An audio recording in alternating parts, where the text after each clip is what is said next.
પોલીસે મંગળવારે ખોટા આઈડી અને દસ્તાવેજો બનાવનાર 11 લોકોની ધરપકડ કરી છે, જેમાંથી 5 સભ્યો બાંગ્લાદેશી છે. આ લોકો બાંગ્લાદેશી ઘૂસણખોરો માટે નકલી આધાર કાર્ડ, મતદાર આઈડી અને અન્ય ડોક્યુમેન્ટ બનાવતા હતા. આ ખોટા આઈડી અને દસ્તાવેજો દ્વારા બાંગ્લાદેશીઓ દિલ્હીમાં રહેતા હતા. ડીસીપી દક્ષિણ અંકિત ચૌહાણે જણાવ્યું કે 5 બાંગ્લાદેશી અને 6 અન્ય લોકોની ધરપકડ કરાઈ છે. તેમની પાસેથી મોટી સંખ્યામાં ખોટા ડોક્યુમેન્ટ મળ્યા છે, જેના આધાર કાર્ડ, વોટર આઈડી અને પાસપોર્ટ સામેલ છે. વેબસાઇટ ઓપરેટર રજત મિશ્રા અને અન્ય લોકોની ધરપકડ કરવામાં આવી છે. આ સિવાય એક મહિલાની ધરપકડ કરાઈ છે, જેણે નકલી આધાર કાર્ડનો ઉપયોગ કરી મતદાન કાર્ડ બનાવ્યું હતું. શહેરમાં અત્યાર સુધીમાં 1000થી વધુ ગેરકાયદે બાંગ્લાદેશીઓની ઓળખ થઈ છે. ડીસીપીએ જણાવ્યું કે હત્યા કેસમાં વોન્ટેડ 4 શકમંદોની ધરપકડ કરવામાં આવી છે. તેઓ પણ બાંગ્લાદેશથી આવ્યા હતા. સુશાસન દિવસ નિમિત્તે ગુજરાત સરકાર દ્વારા ફ્યુઅલ સરચાર્જમાં 40 પૈસાનો ઘટાડો કર્યો છે. ઓક્ટોબર 2024થી ડિસેમ્બર 2024માં વસૂલાતપાત્ર ફ્યુઅલ સરચાર્જમાં ઘટાડો બીજો સુધારો ન થાય ત્યાં સુધી ચાલુ રહેશે. આજે ઉર્જા મંત્રી કનુ દેસાઈએ જણાવ્યું હતું. ઉદાહરણથી સમજીએ તો જો 100 યુનિટનો વપરાશ હોય તો તેના પર હાલનો ફ્યુઅલ સરચાર્જ 2.85 ગણીએ તો ₹285 થાય. હવે તેમાં 40 પૈસાનો ઘટાડો થવાથી ફ્યુઅલ સરચાર્જ 2.45 થાય છે, જેથી 245 ફ્યુઅલ સરચાર્જ થાય. આમ 100 યુનિટે ₹40ની બચત થશે.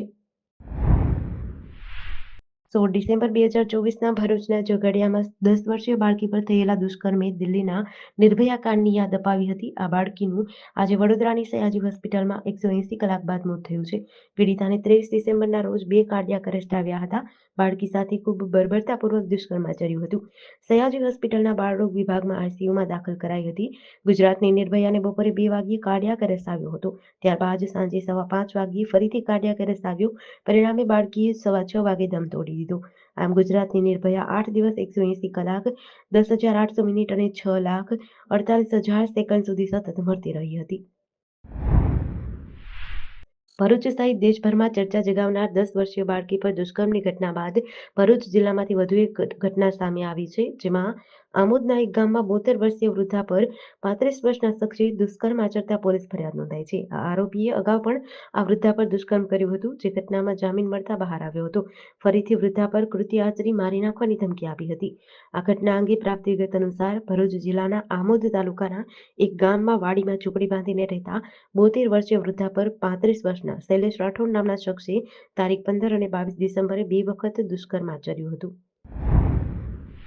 પ્રભાસ તીર્થમાં સોમનાથ મહાદેવના સાનિધ્યમાં આવેલ ત્રિવેણી સંગમની નદીમાં પૂજા સામગ્રી જેવી કે ચુંદડી, કાપડ, નાળિયેર, ફૂલો, માટીના વાસણો વગેરે વસ્તુઓ પધરાવવા તથા પ્લાસ્ટિકની થેલીઓ, અન્ય પ્લાસ્ટિકની સામગ્રી, રાંધેલ કે કાચી ખાદ્ય સામગ્રી તથા અન્ય કોઈપણ પ્રકારનો કચરો નાખવા પર પ્રતિબંધ મૂકવા અને ત્રિવેણી સંગમના પાણીમાં માત્ર અને માત્ર અસ્થિ અને પિંડ વિસર્જન કરી શકાશે તે મુજબ અમલવારી કરવા અધિક જિલ્લા મેજિસ્ટ્રેટ રાજેશ આલે જાહેરનામું પ્રસિદ્ધ કર્યું છે. આ જાહેરનામા અનુસાર ત્રિવેણી સંગમ ખાતે નદીમાં પૂજા સામગ્રી જેવી કે ચુંદડી, કાપડ, નાળિયેર, ફૂલો, માટીના વાસણો વગેરે વસ્તુ પધરાવવા, પ્લાસ્ટિકની કોથળીઓ અને અન્ય પ્લાસ્ટિકની સામગ્રી, રાંધેલ કે કાચી ખાદ્ય સામગ્રી, અન્ય કોઈપણ પ્રકારનો કચરો નાખવા પર પ્રતિબંધ મુકાયો છે.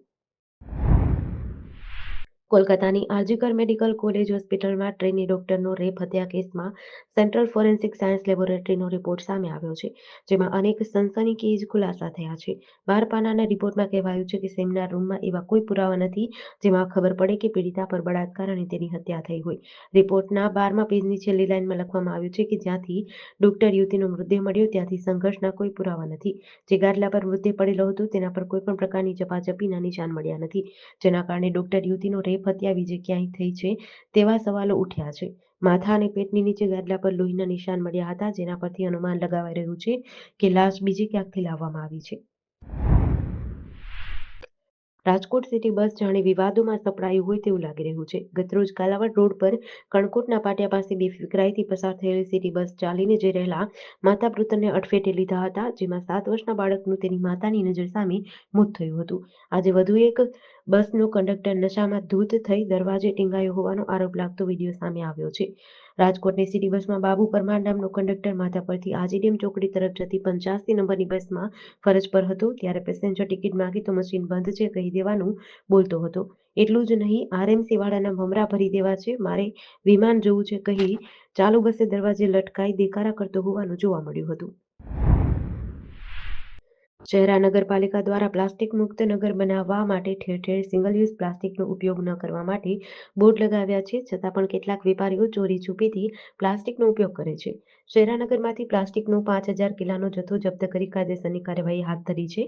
પંચમહાલ જિલ્લાના શહેરા ખાતે પાલિકા તેમજ મામલતદારની ટીમ દ્વારા શહેરા વિસ્તારમાં પ્લાસ્ટિકને લઈને તપાસ હાથ ધરવામાં આવી હતી, જેમાં એક મકાનમાં દરોડો પાડવામાં આવતા 5,000 કિલો પ્લાસ્ટિકનો જથ્થો જપ્ત કરી કાયદેસરની કાર્યવાહી હાથ ધરી છે.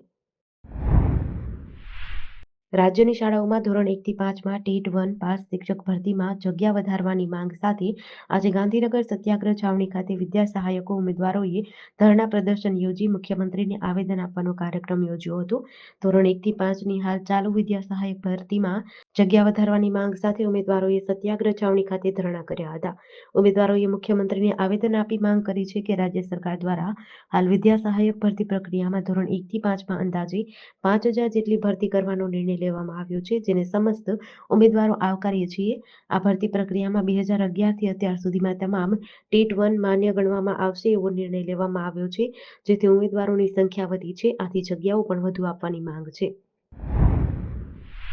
આજે વહેલી સવારે અમદાવાદ દાહોદ નેશનલ હાઈવે પર સંતરોડ નજીકમાં આવેલા ભથવાડા ટોલનાકા પાસે અમદાવાદથી ભોપાલ તરફ જતી ખાનગી ટ્રાવેલ્સ અને એક ટ્રેલર વચ્ચે અકસ્માત થયો હતો. ટ્રાવેલ્સમાં સવાર 25થી વધુ મુસાફરો પૈકી 11 મુસાફરોને ગંભીર ઈજા થઈ હતી. ગોધરા ફાયર બ્રિગેડના જવાનોએ ટ્રાવેલ્સમાં ફસાઈ ગયેલા મુસાફરોનું રેસ્ક્યુ કરી બહાર કાઢ્યા હતા. 108 એમ્બ્યુલન્સ દ્વારા ગોધરા સિવિલ હોસ્પિટલ ખાતે 11 ઈજાગ્રસ્તોને સારવાર અર્થે ખસેડાયા હતા, જ્યાં ડ્રાઈવરની હાલત અત્યંત ગંભીર હોવાથી તાત્કાલિક અમદાવાદ સિવિલે ખસેડાયા હતા. અમદાવાદથી ભોપાલ તરફ જતી ટ્રાવેલ્સમાં એક પ્રેગ્નેન્ટ મહિલા હતી, જેમને ફાયર બ્રિગેડના કૃષ્ણા સોલંકીએ સફળતાપૂર્વક રેસ્ક્યુ કરી ટ્રાવેલ્સમાંથી બહાર કાઢ્યા હતા.